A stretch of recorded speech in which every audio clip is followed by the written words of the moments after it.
కొన్నిసార్లు కావాలనే దేవుడు మనల్ని అవమానాలకు అప్పచెబుతాడు.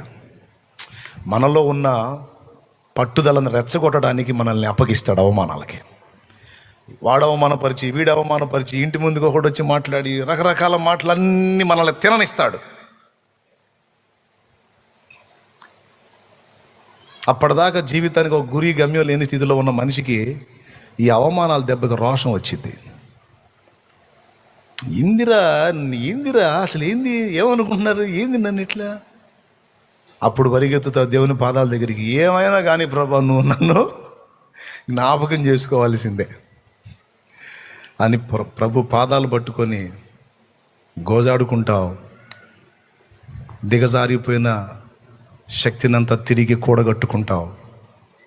తిరిగి మళ్ళా మొదలు పెడతావు.